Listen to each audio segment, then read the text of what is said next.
Entrepreneurial Spark is all about growing a global mindset in people. So where you come from in today's wired up world doesn't make any difference, because your customers are going to come from all over the world. Birmingham is a great place. It's the second biggest city. It's the number 2. It's got a chip in its shoulder, wants to be number 1. So let's see where we can take it.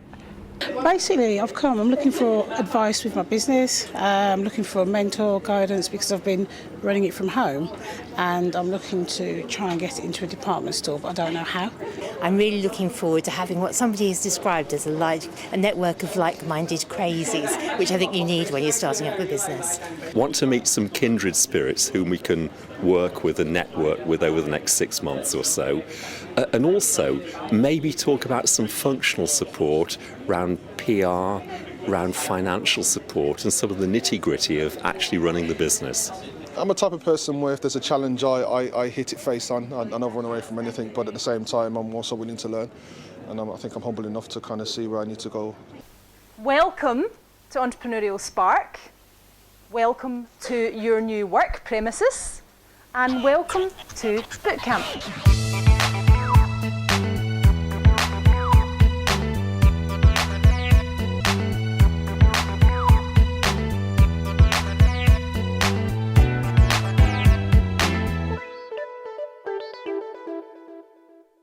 Bootcamp is a word that focuses people.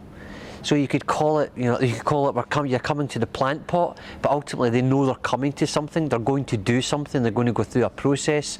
So I guess if you look back at the old army connotations of boot camp where people got there and they get really pushed really hard, it just focuses the mindset. No one's asked you to sign a lease. You haven't been asked to sign up to a 5-year broadband deal with BT. There's free phones, there's heat, light and power. There's a water machine. Someone cleans, all that's taken away from you. All those barriers and blockers to allow you just to run your business. The process is really for them to apply online and then come in and have an interview, but until they walk through the door at Bootcamp, they will not know what it's going to be like. When we came to an open evening, we had a real grilling then, and that surprised me and pleased me. The actual interview itself, this pitch, that seemed to be relatively easy, but I was prepared because I'd had to go through that before. Okay, lean startup. So we've established that ducks are fat and eagles are lean. And we want to be lean, we want to be eagles, right? These entrepreneurs are so resource limited that they have to find a way to test their ideas, test their hypothesis, experiment, and do things really quickly so that they can figure out if they've got a business or if they haven't as quickly as they can. Everyone is here because they've got an idea. We positively encourage failure. And I know that sounds like a really strange thing to say, but positively encouraging failure means fail fast, fail cheap, and learn quick. So, there is an opportunity to pitch on Monday at the official launch event. There's the opportunity for you to get up and pitch your own business in 60 seconds to 10 of the top brass of Royal Bank of Scotland, including the CEO. We will choose the best 5, and the best 5 will pitch on Monday night at the launch event. The winner, of which there can only be one, will also receive £1,000 in cash, as well as all of that PR and exposure to some pretty influential people. I think it's brilliant, and the fact that on the first day we're being told there's a competition to pitch in 60 seconds, and there's a chance to pitch in front of certain people, in front of the media. It just shows you what else is in store in the next 6 to 12 months if that's happening in the first few days. It's an interesting 6 months ahead of activities, of challenge, of anxiety, of fears, but I'm here really to kind of sit back and take it all in, and then tomorrow morning we get started on the 3 days for this week to kind of move ahead.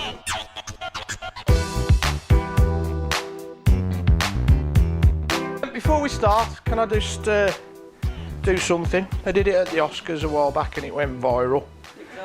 I'm going to do the largest entrepreneurial selfie ever. What do you reckon? Yeah? Okay. Of course we can. Hold on. We ready? I've got to do... I'm good with technology. So, welcome.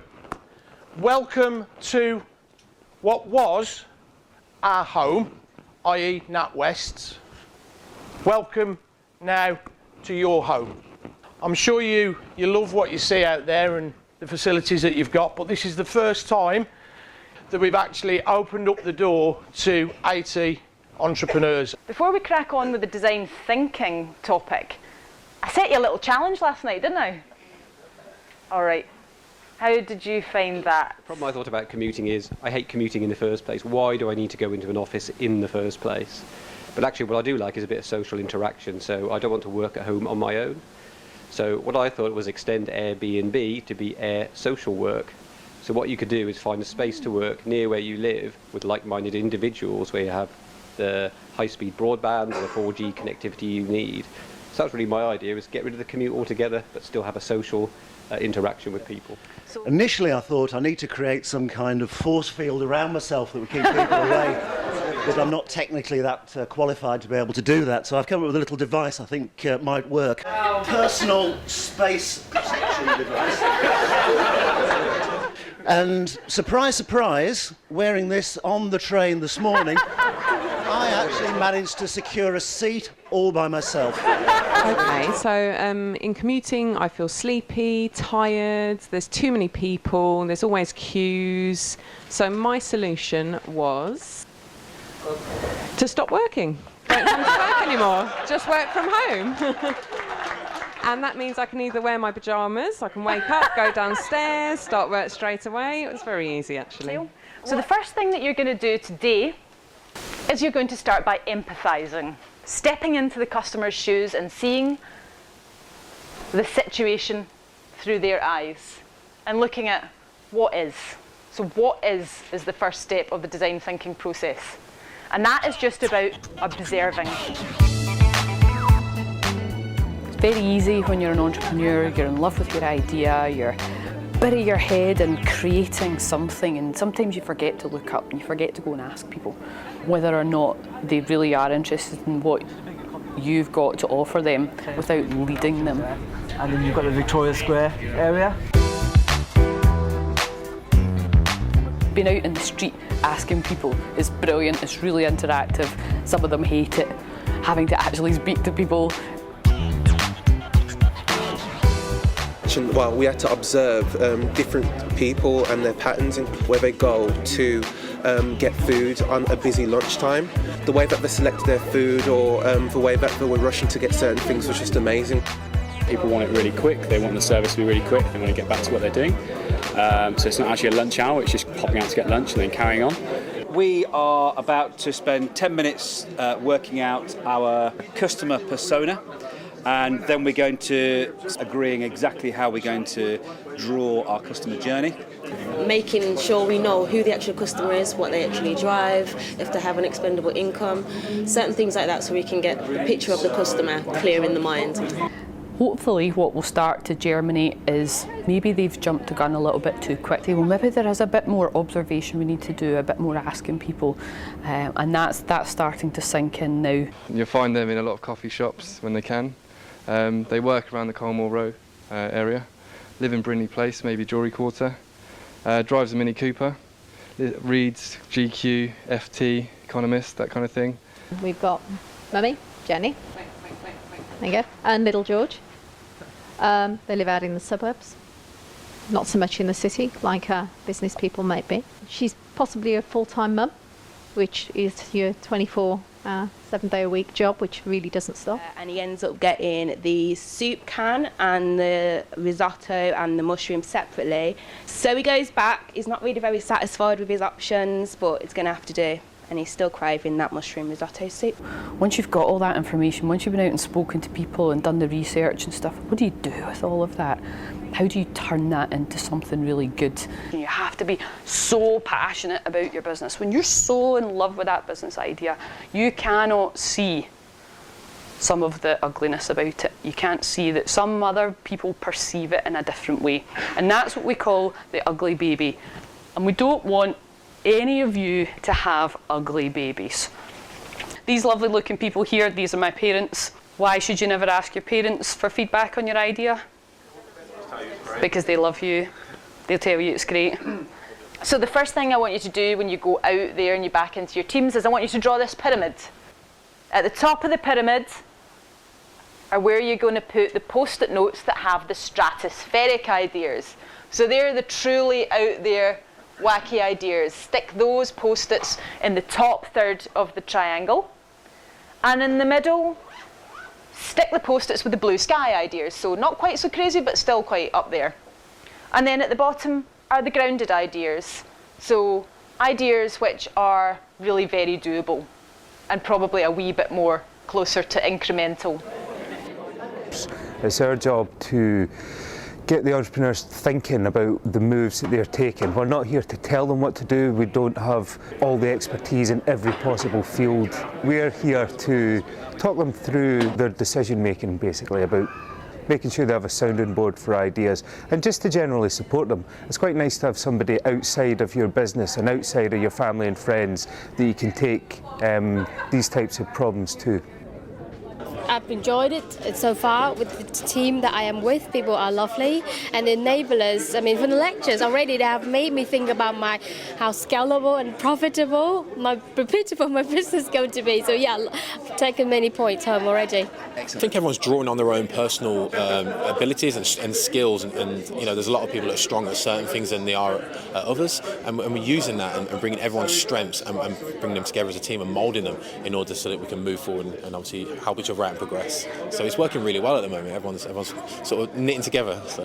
Even though we have sat down a little bit and we spent a lot of time listening to other people talk, it hasn't been boring at all. I've never had a moment where I've wanted to switch off and kind of go off in my own world. It's been completely engaging. As I said, I've learned incredible amount, and now having the opportunity to actually get going and do something and work on this task has been really fun today, so I can't wait to do this. I'm going to do a little psychology experiment with you this morning. This is the task that I gave them. They had to turn each of these 6 shapes into a picture. And then once they'd drawn the picture, they then had to put an adjective, a describing word, beside each picture. And then each of these different things has a relevance. So the first one is about how the people themselves see themselves. Yeah, this is where we find out who's going to get carted off to an institution. So the first drawing that you would have, top left of your page, that is how you see yourself. You see yourself? As a pig. A pig. Okay, the next one to the right of that, that's how others see you. Observant, that's good. What has Mandy got? A cartoon strawberry, excellent.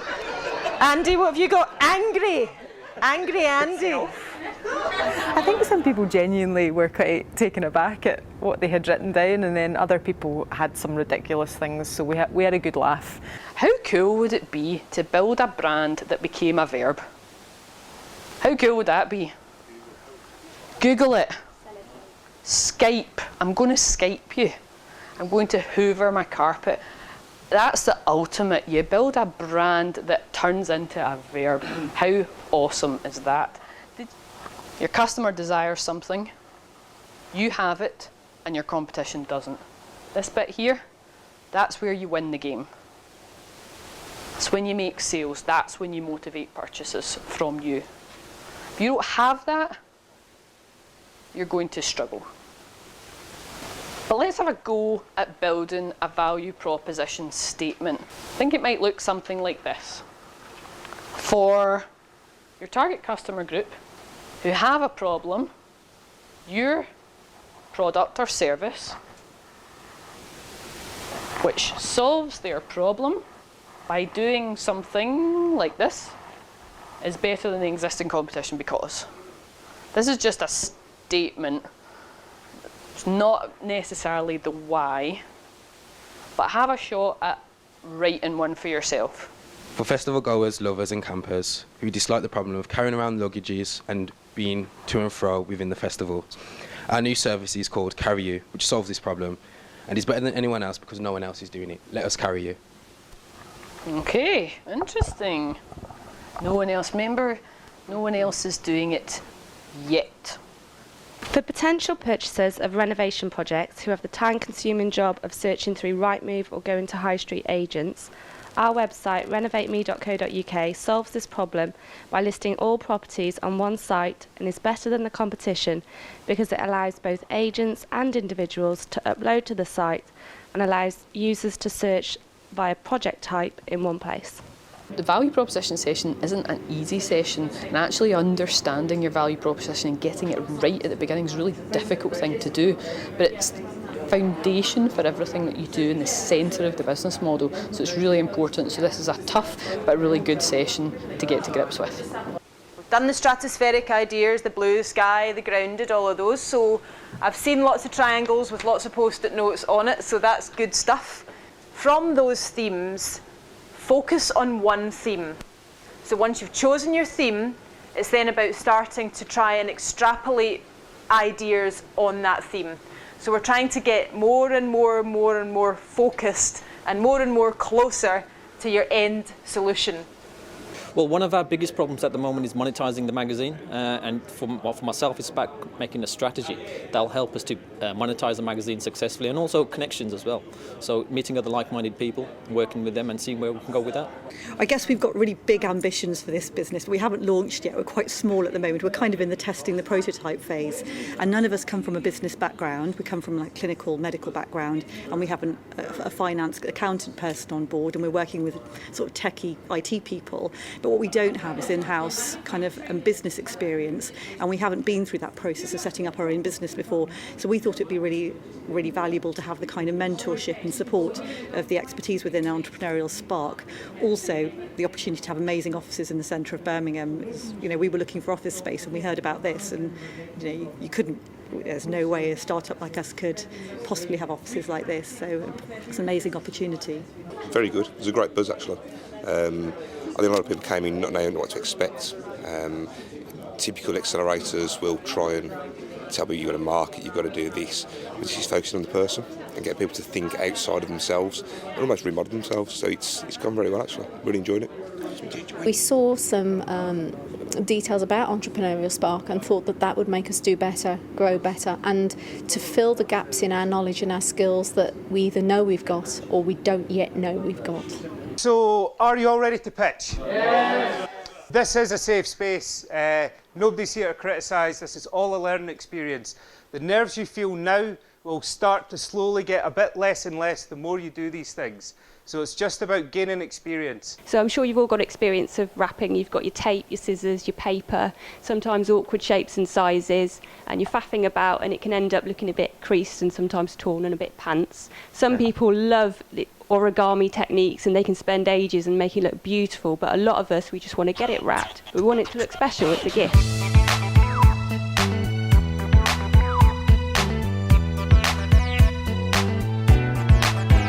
A fun night, socialising with friends, following the simple step-by-step instructions of a master artist from blank canvas to a masterpiece you can get to take home at the end of the night. Painty is a pop-up art studio that can be run pretty much anywhere.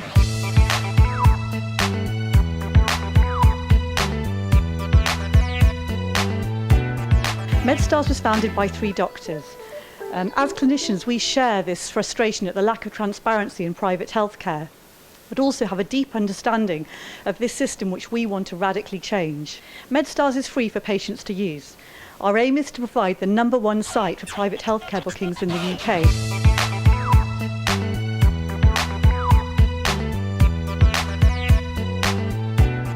I bake my cakes in between the school run, and the reason why I do them because I love them, but you can never get a rum cake because basically a lot of the older ladies are dying and they take the recipe to the grave. They will not share this recipe with anyone. So if you go to any department store, it's going to be very rare that you will find a Caribbean rum cake.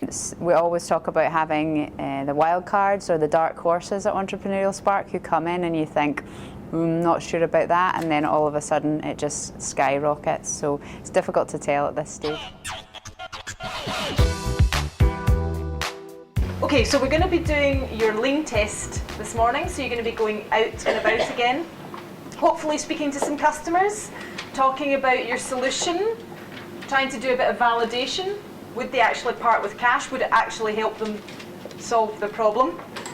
You're going to have time to also work on your pitches, because this afternoon you're going to have to do the pitching competition. We're going to have a guest entrepreneur in to speak to you at 2 o'clock. We've got the competition, prize giving, and then that's basically it. You're free to go.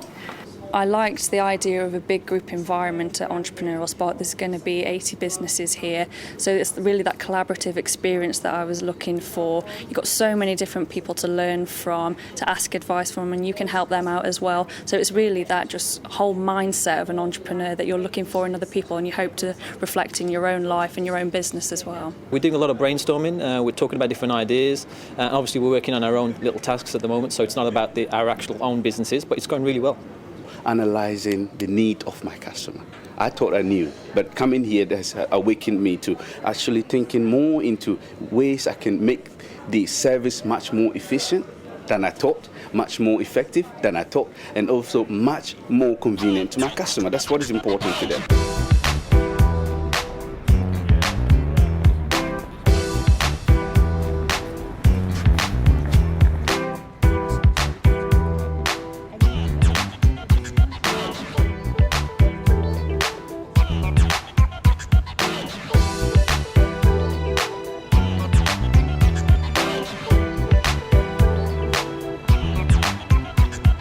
We're just asking people what they think of our concept of the lunchbox, which is about putting together a screen in a box where you can actually pre-order your lunch and make it easier to screen for any dietary requirements or needs you have.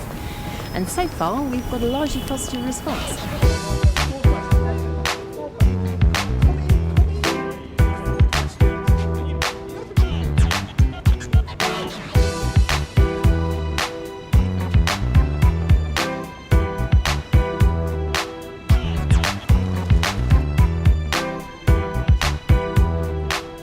We had 5 questions that we were asking parents, particularly parents with buggies, what their experience of lunchtime was and whether they had any frustrations with where they went to eat.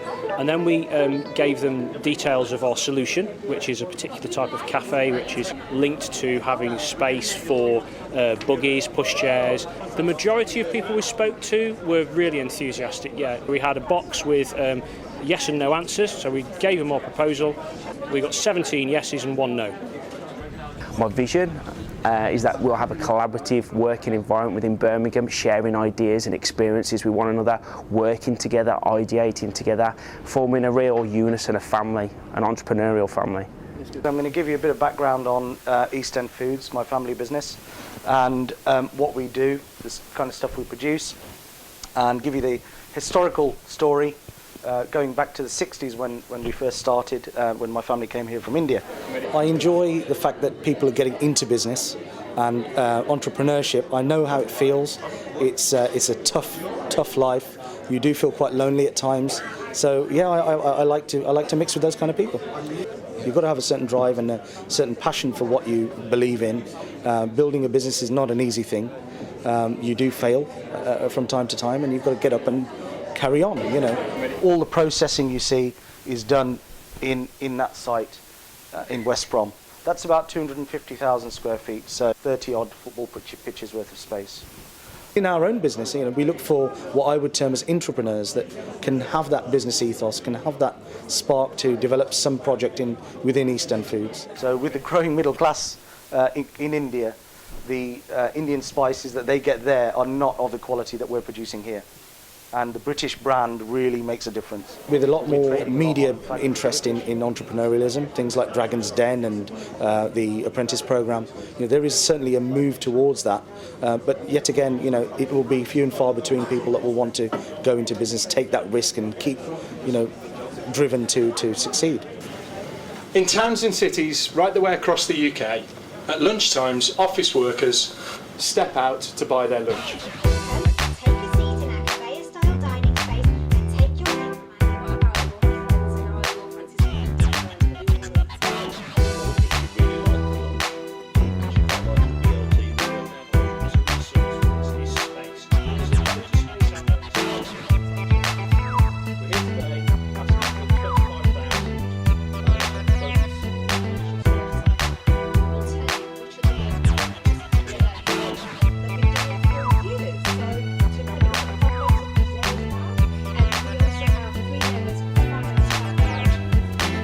make money from this? No, it has been excellent. For me, it's been a lot of recap on things that I've done in the past, or I've worked with brands where we've done this sort of system. But the support we've had is amazing. The setup here is amazing, and it's all free. And I'm delighted to be part of it. So looking at what we currently do and reassessing what we do and how we do it and who we offer our products to and how we offer that product and how to add value to those products has been kind of absolutely mind-blowing. It's been wonderful to be here. The great thing is I'm meeting new people, new businesses, amazing. You know, this is what I want. I need to come out of my shell, do things out of my comfort zone, and that's what eSpark is giving me, which I love.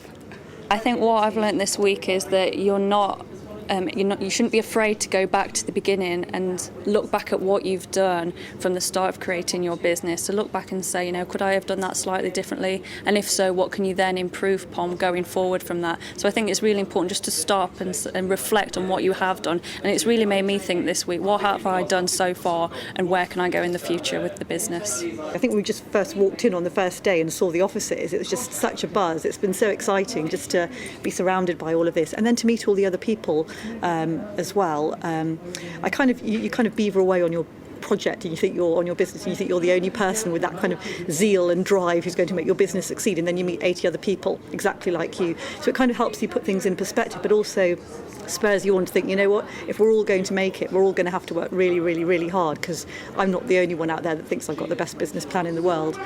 This is a journey that I'd like to be involved with. I want to see them progress, I want to see them mature, and when we get to that final awards ceremony on the 6 months, I'll be like a beaming dad, smiling with pride as my chickens get up on stage and pitch the awards ceremony.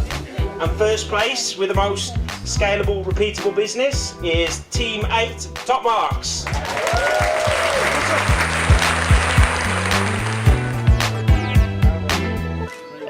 Thank you very, very, very much for all being so attentive. Have a safe home, have a great weekend. Your work starts on Monday. Thank you.